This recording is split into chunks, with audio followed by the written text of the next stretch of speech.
You're listening to At the Core with Sarah Friend, in which I have conversations with women in leadership. As the president of a firm, I'm honored to be a leader and have this platform to connect with other women in leadership, to talk with them, hear their stories, and celebrate their unique journeys and impact. Okay, this is a different kind of podcast because I have no guest today, and that's on purpose. They did not ditch me. What we're doing today is taking an opportunity to reflect. And so the marketing team asked me, they said, hey, we've got an idea. For the last episode of the year, we've had people asking about your personal story. So do you mind sharing just a little bit about you? And I'm happy to do it. So I'm going to share a little bit about my own journey, but also then reflect on our first 5 episodes, some takeaway messages I have learned from these incredible conversations with these leaders, and then also do a little dreaming about what's in store for 2024. So I'm going to start with my strange career journey into insurance. You know, nobody as a child dreams of being an insurance professional. And I think that's so unfair to our industry because it's actually a really incredible career. But it's one that if you talk to people who are in financial services and insurance, you very rarely have a conversation where you're like, how did you get into this business? And people say, oh, I went to insurance school and I studied, risk. No. Everybody has a different story about how they fell into insurance. So I'm going to tell you mine. We didn't travel much as kids. I came from a working class family, and our childhood vacations were really camping. And we were, I love the Pacific Northwest. I love to be outdoors, but we didn't go far. We did not go on big Hawaii vacations. We did not go, abroad. But we had the best childhood locally. I was just not a world traveler. I wasn't raised that way. When it came time to go to school, I looked at every school within Oregon and ended up to be at a pretty close one. And this was way back in the day, right, where you actually had to hand fill out college applications and then put them in the mail. And so just the process of what a pain it was to apply for colleges meant that you only applied for a couple. You were not going to go through that pain of applying for, 15 colleges like you can easily do today with the system. So I applied to a couple of local colleges and went to Western Oregon, which is in Monmouth, Oregon, which at the time was a dry town. It only recently became not a dry town, but it's very small campus, very small population, which fit my personality perfectly. I went to school thinking I was going to be a teacher, and I love that profession. All of my college friends are now teachers because Western Oregon was known to be the teacher's school in the state of Oregon. So if you went to Western, you were likely going to be a teacher. Arriving at Western, realized that while teaching is an amazing profession, it wasn't for me. But I didn't want to leave because I'd made such great friends. And so I changed majors to journalism and really followed a path that I was really passionate about, which included writing, communications major.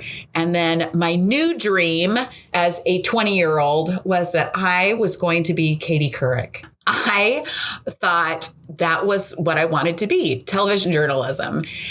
And so in the spring of my senior year, I got an internship at the local KGW channel here in Portland. And it was so fun. I loved that 3 months. It was a blast. I worked on a show called Good Evening, which if you're of my age, you'll remember at the time this was before entertainment news. So it was just on the bubble of when news started to get a little weird and started focusing on really fun things in the community rather than heavy news. And so again, as a now 22-year-old, I had a blast working on the show. But then I realized at the end of this internship, I was not going to be able to get a job in Portland, Oregon. Like that was pretty far up the career food chain to make it to a major market. And so I was going to need to move to a small town somewhere outside of my comfort zone. And I realized that was not in the plan. Like, I just wanted to be in Portland forever. And so at the time, I was graduating from college with then no clear plan for what in the world I was going to do with my life. My husband and I were married. We got married in college. It all worked out. But we were very young. We were desperate because I was off my parents' payroll. I had no plan for a career, and I needed this thing called insurance. And so my friend's mom worked at ODS Health Plans, which now is Moda Health. And she said, Sarah, while you're trying to figure out what you want to do with your life, I'm sure there's a customer service rep job. We're always hiring. So just come work for ODS. It's a great place to work. And she was right. I was hired by ODS, and I spent 11 years finding out that insurance was this incredible career that had all the things that I was built to do, to educate, make the complicated easy. I love math, and insurance is filled with math. And I love being deeply connected with people. And so I had this opportunity to serve businesses, individuals, build relationships with clients. And so that is how I ended up in insurance. And through this windy, road of unexpected turns, and found that has created this career for me that I'm so proud of, and an industry I'm proud of, because we get this unique opportunity to serve individuals, families, businesses, and protect the things that matter most to them. And so now I've been in this business for almost 30 years, which is so bizarre to me. And now I have this opportunity in my current role to really have things kind of come full circle, because while I'm not Katie Couric, I do have this incredible platform of storytelling. And that has always been something that I have enjoyed. And I think that there is just this magic gift in people trusting you with their stories. And I think we can make a difference for our communities, which is our purpose here at the Partners Group, by creating a platform where we can celebrate the impact of just that human connection, and especially women in leadership. So when the marketing team had this idea for this podcast last year, they brought it to me and said, what should we have the podcast be about? And we thought about a lot of things. How we ended up with really celebrating the stories of women in leadership is not because we wanted to make a podcast just for women. That's not the point. In fact, over 25% of our listeners are men, which I love. It's about celebrating the stories and impact of women for all people, right? Because I do think if you've listened to these first 5 episodes, which I think are just filled with all sorts of leadership lessons, they're lessons that everyone can take something away from. But I do hope that these episodes and this podcast is especially powerful for women as a source of encouragement and a reminder to change the question of why me, that might be holding somebody back from pursuing something that they're passionate about, that's incredibly important to them, to a question of, well, why not me? Which is a big source of Sheila Murdy's episode. And I do think that individuals are more likely to picture themselves doing something if they can see it. And so by featuring specifically women in leadership, I think more women in business may be more likely to pursue that ambitious dream if they can see it. And so that's what these stories are about. So what I'd love to do is give you a few highlights. So what are my personal highlights of each of the first 5 episodes and like a year-end review and reflection. My first episode was with Melanie Marconi. Melanie is the CEO of Vita Co-working. And if you listen to her story, you'll remember that she was that accidental entrepreneur who started her first business in her early 20s. And what I loved about Melanie is her reminder to all of us, you can either wait for something to come along, or you can take that vision that you have for yourself and make something happen. I think so often we get stuck. Either we're scared, we don't have the resources. Maybe we don't have the right people around us to support us. We don't know the right next step, or we're waiting for the perfect time and the perfect scenario in order to have the courage to take that next step. And I love that urgency and reminder that it's on us to take that step, to take that next imperfect movement forward to make those visions come true. My second episode was with Serena Boston Ashby. If you know Serena, she is a joy to be around. She is the CEO of Girls Inc. of the Pacific Northwest. And she had so many great takeaways, but one of my favorites from her is that we often, men and women alike, right? We like to wait to be asked. Right? We want to be invited into the next opportunity. My takeaway from my conversation with Serena is don't wait to be asked. Make that declaration for yourself and then just step forward, even if you're afraid, right? Again, even if you're not sure you have exactly all of the elements to make something successful, you should just go for it. And so that was one of my favorite takeaways from Serena. My third episode was with a personal friend, Lorna Day, executive director of the Sam Day Foundation, who had a very different story to share, a very personal story around her leadership journey that was prompted by the devastating loss of their son, Sam, to pediatric cancer just a month before he was supposed to be a freshman at Sunset High School.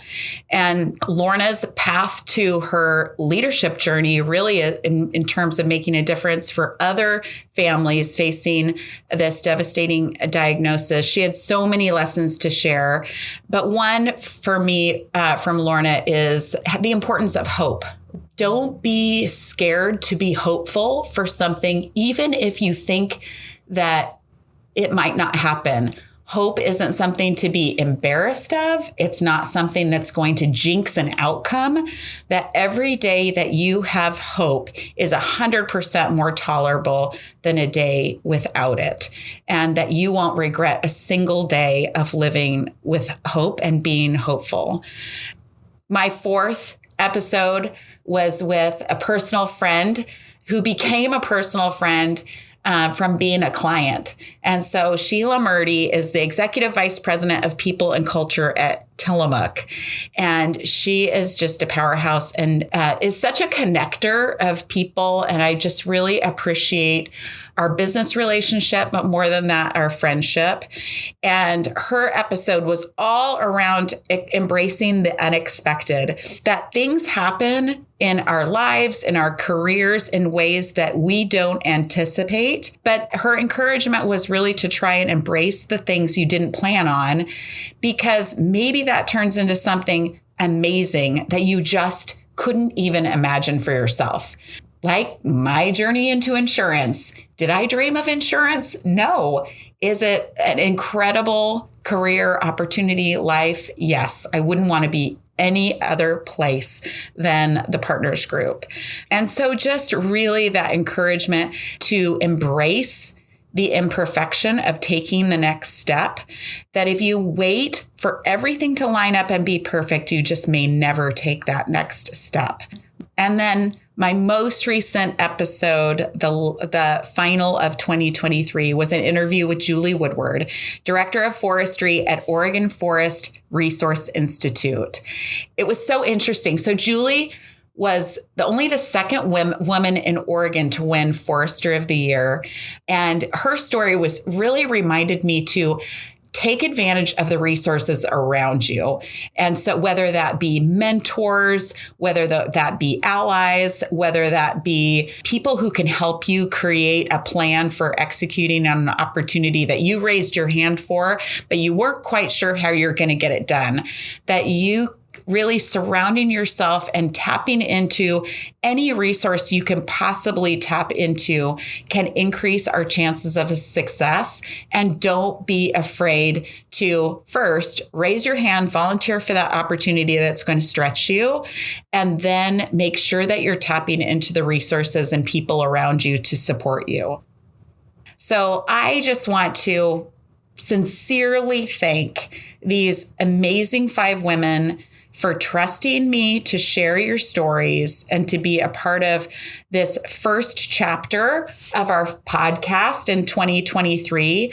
From our team, from me personally, it's really been an opportunity and an example of the lessons that I just reviewed with these guests.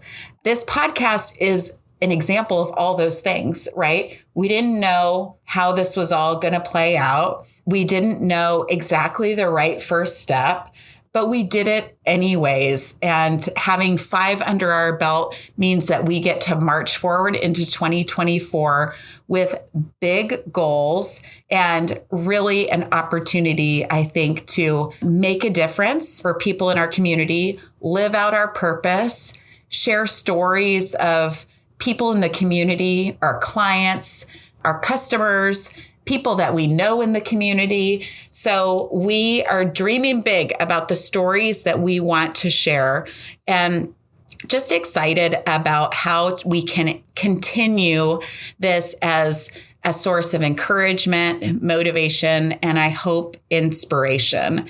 Thank you, everybody, for listening. Thank you for my guests for being willing to share, and cheers to a wonderful 2023. And I can't wait for what's ahead for all of us in 2024. This episode of At the Core with Sarah Friend was brought to you by The Partners Group. Visit us at thepartnersgroup.com or find us on LinkedIn, Facebook, and Instagram. We'd love to hear your feedback. At the Core with Sarah Friend is produced by the Partners Group marketing team. Our content writer and editor is Carrie Conroy. Taylor Kapik handles audio engineering and graphics. Kyle Lusk is our podcast administrator, and Alyssa Mueller is in charge of project management and guest outreach. Courtney Atami oversees our podcast production.